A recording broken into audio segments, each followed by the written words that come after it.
The lawyer looked at me and said something that made the whole hall go quiet. I was standing beside the cake table at my husband's launch party when his voice cut through the music. One second, people were laughing and raising glasses. The next second, every face in that hotel ballroom had turned toward me. My husband, Kojo, was on the stage with a microphone in his hand. His jaw was tight. His mother sat in the front row with her chin raised.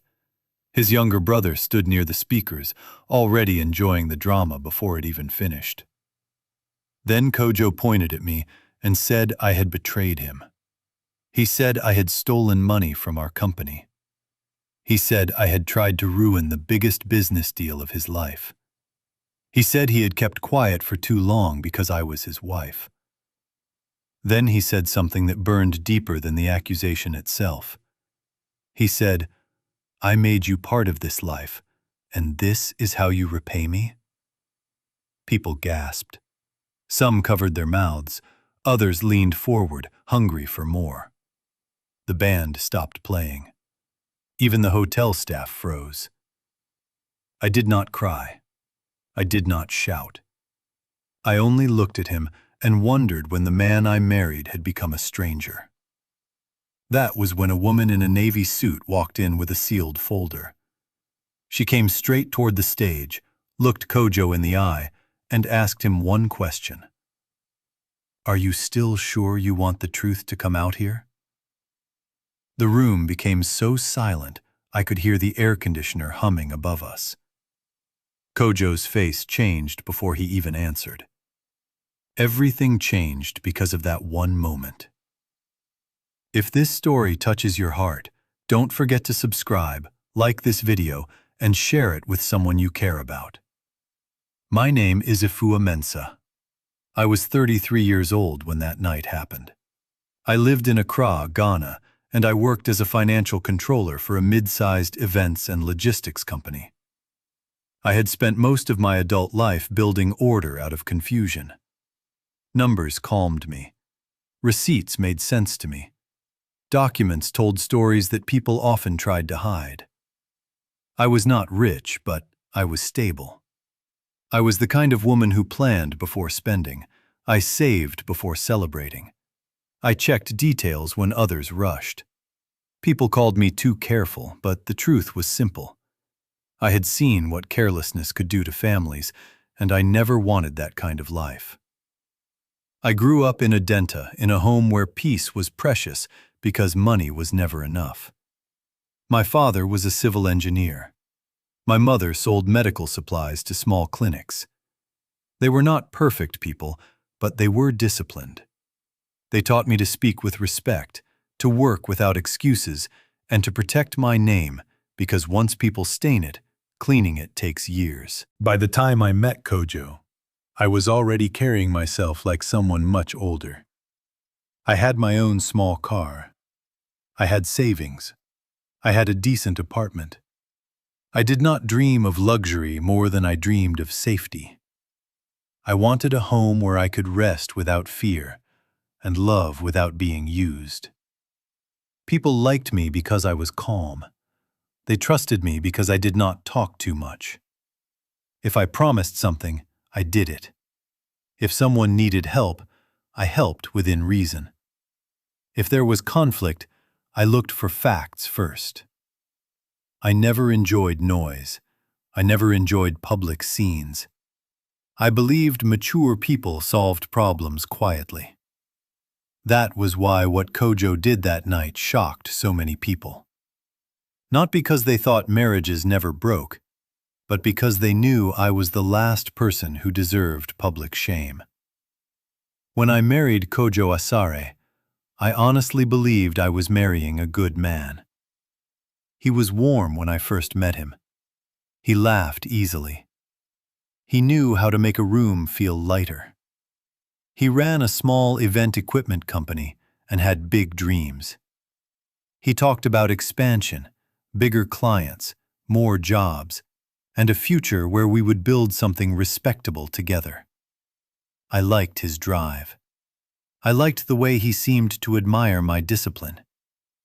He used to say I brought balance to his fire. After our wedding, I became part of his family in the way many African wives do. Not slowly, immediately. Kojo was the first son. That meant pressure followed him everywhere. His father had passed away years earlier, so his mother, Madame Beatrice, ran the family with soft words and hard expectations. She knew how to smile in public and control people in private. She never shouted unless she wanted witnesses. Most of the time, she used guilt instead. At first, she praised me often. She told churchwomen I was respectful. She told relatives I was educated but humble. She said Kojo was lucky to have found a wife who understood both work and family. I believed her. Then the requests began. Her younger son needed support for a failed import business. A cousin needed money for school. An aunt needed hospital help. A church fundraiser needed a special family donation. Somehow, every request found my pocket. I never complained because I had been raised to help. I told myself this was what family meant. When someone is in need, you stand up if you can. I stood up too often. My own siblings called me their second mother. My younger sister stayed with me for almost a year after university. My cousin borrowed money twice and returned only silence. My mother used to warn me that a good heart without boundaries becomes a public tap. Everybody drinks. Nobody asks whether the tank is still full. I did not understand her fully then. I understand her now. When Kojo wanted to grow his business, I became more than a wife. I became the person who kept the structure alive. I reorganized the books. I created proper vendor records. I fixed delayed tax filings. I pushed for contracts in writing. I stopped careless cash movements. I even used part of my own savings when the company nearly collapsed after 2 clients failed to pay on time. Kojo always took the praise. I always carried the pressure. I told myself that was fine because marriage was not a competition. But the first signs of danger rarely come as disasters. They come as patterns. Whenever the company succeeded, Kojo's family called him brilliant. Whenever there was a problem, they looked at me. If I asked questions about expenses, I was controlling. If I refused risky spending, I was proud. If I stayed quiet, I was cold. Still, I kept helping. That was my mistake. I thought sacrifice would eventually create respect. Instead, it created access. About 4 months before that terrible night, something shifted in the company. Kojo started excluding me from meetings that involved money. That had never happened before. Even when he wanted to show off to clients, he usually asked me to join later and make sense of things. But this time, he kept saying the new discussions were delicate. He said the investors preferred less formality in the early stage. He said I was too cautious and might scare them away. That alone would not have bothered me. What bothered me was the paperwork that followed. One morning, I found an invoice request for imported lighting equipment from a supplier I had never approved. The amount was far above market rate. The invoice looked polished, but something about it felt wrong. The address line was too short. The bank name was missing a branch code. The contact number had 1 digit too many. I called the number. Nobody answered. I asked Kojo about the supplier that evening. He barely looked up from his phone. He said I should stop acting like every transaction was a crime scene. Then he laughed and asked whether I wanted the company to stay small forever. That answer did not calm me. It sharpened my attention. 2 days later, I saw another payment move out under the same supplier name. Then a third. All urgent. All approved without my review. I began saving copies of everything. Transfer slips, email chains, approval notes, screenshots of login times, photographs of printed documents left carelessly on desks. I did not accuse anyone yet. I only watched. A week later, I visited the office earlier than usual and noticed our multifunction printer had a paper jam. While clearing it, I saw half-printed pages that made my chest tighten. They were legal forms. One page had my name typed neatly. Another page had my signature. Or rather, something pretending to be my signature. It was close enough to fool a stranger. It was not close enough to fool me. I slipped the pages into my folder and said nothing. That evening, Madame Beatrice visited our house wearing a new gold set she kept pretending was old family jewelry. Kojo's younger brother arrived in a new car, though his import business had supposedly failed. Kojo kept acting normal, but the room felt full of a secret I was not allowed to touch. 3 days later, I got a call that changed everything. It came from a banker I knew from a previous audit project. She sounded relaxed at first. She asked whether I preferred the valuation documents sent to my office or home, because the collateral review was almost complete. I asked her one question. What collateral review? Silence answered me first. Then she apologized and said she must have mixed up her clients. But the damage was already done. Collateral meant a loan. A loan meant risk. And if my name was attached, then somebody had already moved too far. I did not sleep that night. The next morning, I went to the bank during lunch break and handled myself like a professional, not a panicked wife. I asked for basic verification on recent company-linked lending activity. The officer did not tell me much, but she told me enough. A loan application had been opened using our company records. A property in East Legon had been listed as support. Several pages carried my digital approval. That property was not just any property. It was the house my late father helped me buy after my marriage.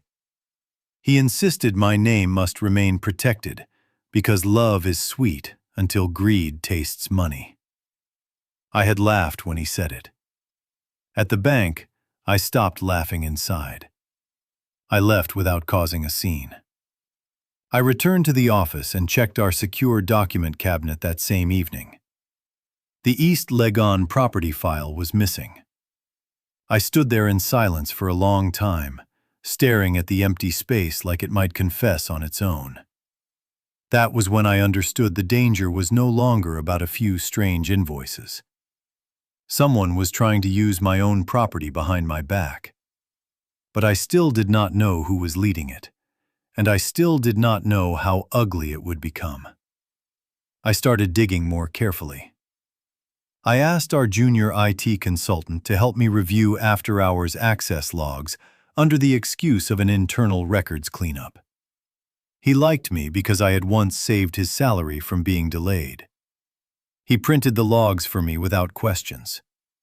The results were ugly. Kojo's younger brother, Salorm, had accessed my finance folders late at night more than once. Kojo's own office computer had opened archived files containing my signature samples. Several documents were printed after midnight on weekends when no official work was scheduled. I felt sick, but I was not ready to believe Kojo was part of it. I told myself maybe he was careless. Maybe he trusted the wrong people. Maybe he signed what he did not read. Then something else happened. Our receptionist, Abena, asked if she could speak to me outside. She looked frightened. She said she had overheard Salorm speaking on the phone near the parking area. He said, once Madame is removed from the picture, The money would flow, and nobody would question them again. He also laughed and said my husband was finally acting like a real son. A real son. That phrase stayed with me all day. Because in many families, a real son means one thing: choose blood first, ask questions later. That night, I checked Kojo's old email backups. Years earlier, when the business was small, I had managed many of our system archives myself. Deep in an old folder, I found a forwarded message from Madame Beatrice to Kojo. It was short and cold. Do not let her block this. She does not need to know everything. No greeting, no explanation, no love, just instruction. Something in me went quiet after that. Not broken, quiet. I stopped asking whether I was imagining things. I knew I needed protection, not hope. So I called a lawyer. Her name was Nana Surwa Bine. She was one of the few people I trusted to tell me the truth without drama. I showed her the fake signature pages, the suspicious transfers, the access logs, and the bank information. She listened without interrupting. When I finished, she leaned back and said, "Do not confront them yet. People who think they are winning become careless." She was right. Within 48 hours, she traced the suspicious supplier through registration records. The company was linked to a man named Ya Nkrumah. That man was Madame Beatrice's cousin. He had never supplied event equipment in his life. Now the picture was clearer. Money had been moving through fake business payments. My property was being positioned for a loan. And someone had copied my signature to make it all look clean. But the worst pain was still ahead of me. Nana Surwa quietly notified the bank that signature verification might be challenged. That slowed the loan process without alerting everyone immediately. She also advised me to keep behaving normally while she gathered stronger evidence. So I did. I cooked dinner. I answered messages. I went to church. I attended office meetings. I even smiled when Madame Beatrice joked that I had become too serious to enjoy blessings. Inside, I was gathering proof. A few days later, the bank's compliance team found that one of the approval numbers used for the loan trail belonged to Salorm. The email used to authorize document follow-up was a fake address built to look almost identical to mine. That was enough for the law. But it was not enough for my heart. I still wanted Kojo to tell me the truth himself. So one evening, I asked him softly whether there was anything important he needed to explain before outside people forced the matter. He stared at me for a long time. Then he said I had started sounding like an enemy. I knew then that honesty had left my marriage long before trust did. The launch party happened 3 nights later. It was supposed to celebrate a major expansion for the company.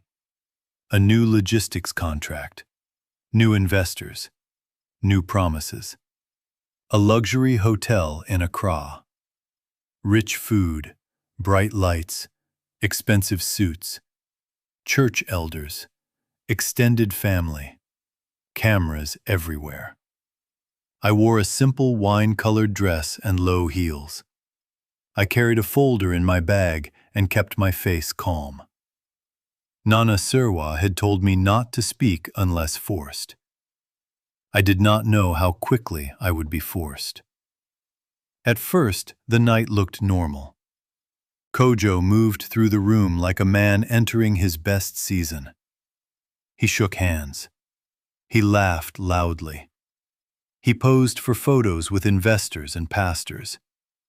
Madame Beatrice floated from group to group, receiving respect like a queen who believed she had built the kingdom herself. Then an investor asked a simple question about internal controls. Kojo's smile changed. He requested the microphone. He thanked everyone for coming.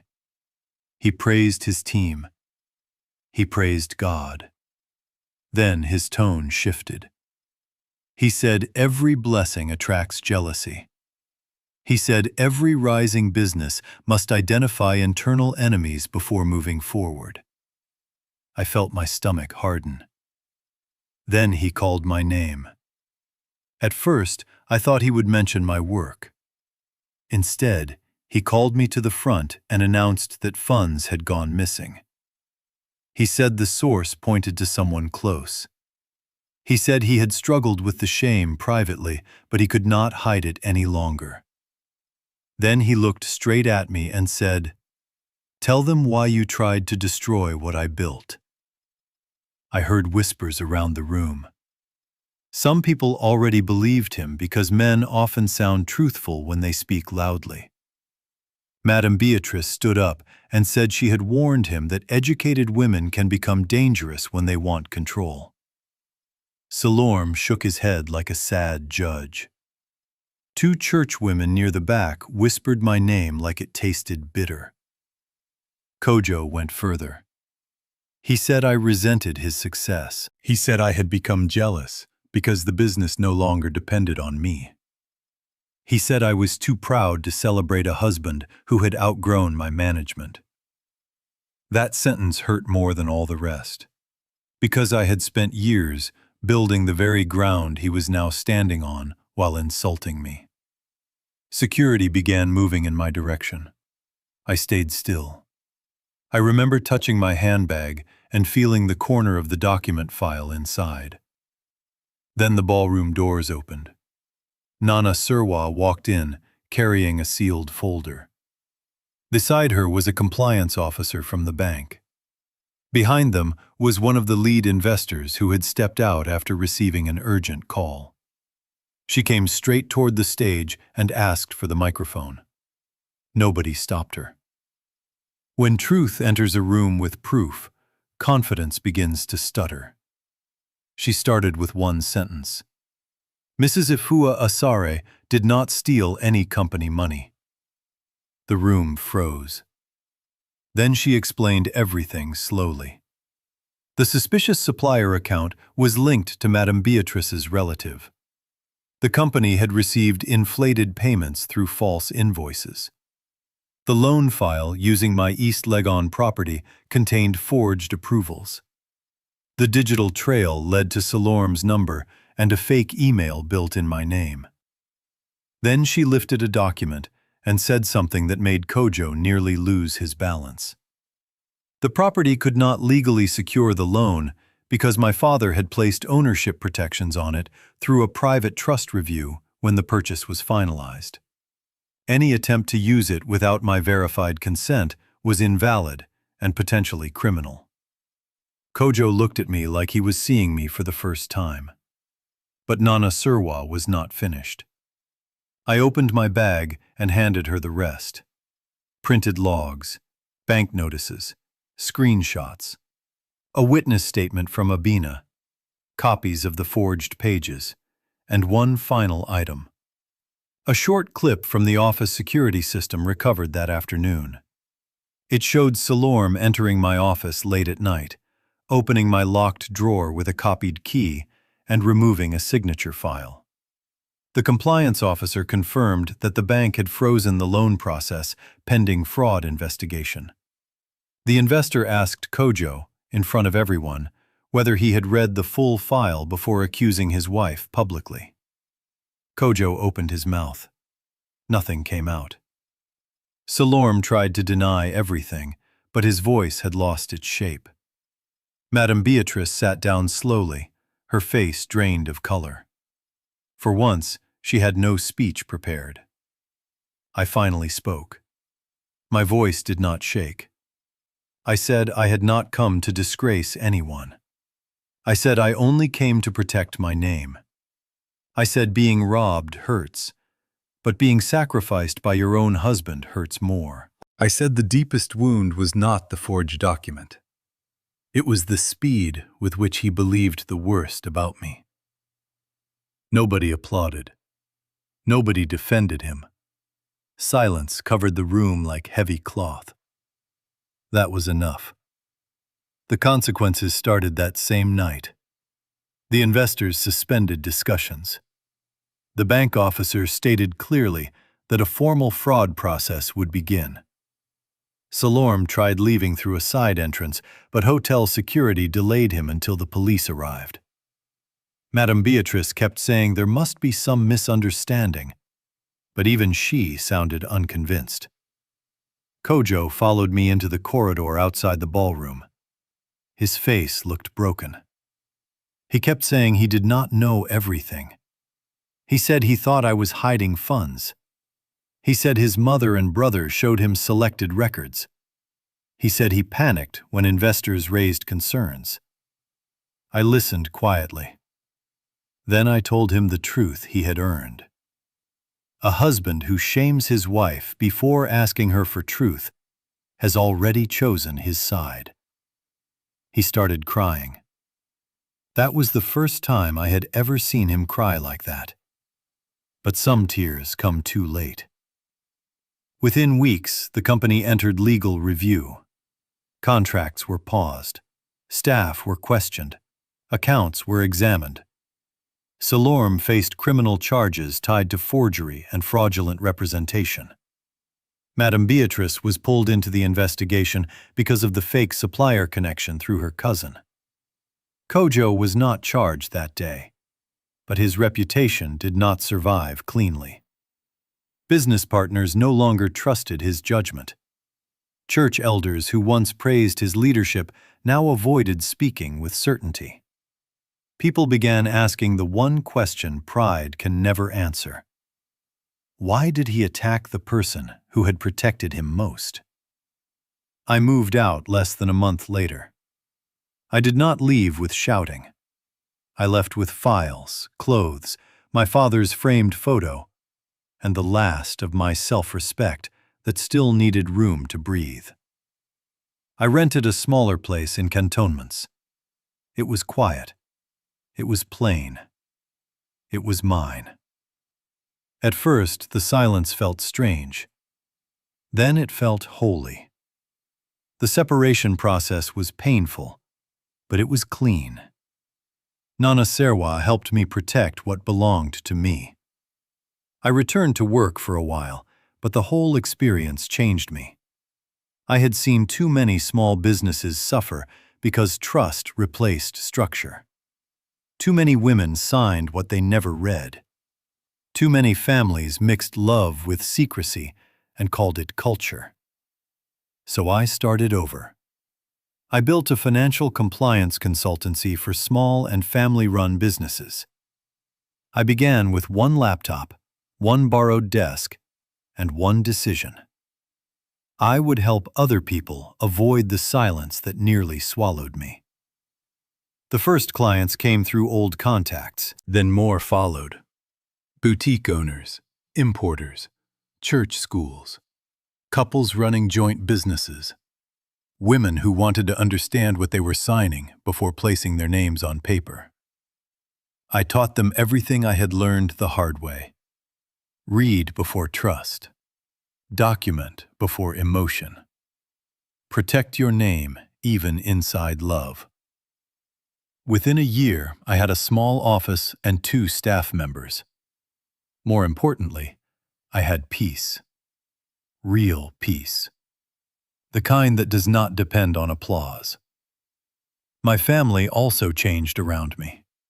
I stopped funding every emergency without questions. I helped with structure, not guilt. If somebody wanted support, we discussed timelines and responsibility. Some people called me hard. That was fine. Softness had nearly cost me everything. Kojo tried many times to apologize. Some messages were long. Some were broken. Some carried regret so heavy I could almost feel it through the screen. I forgave him in my heart because bitterness is another kind of prison. But forgiveness did not reopen the door. Some doors must stay closed so a life can stay whole. Today, when I think about that night, I no longer remember only the humiliation. I remember the moment truth walked into the room. I remember standing still while lies ran out of space. I remember learning that dignity is not noise. Sometimes dignity is a calm voice in a shaking room. Sometimes it is leaving quietly.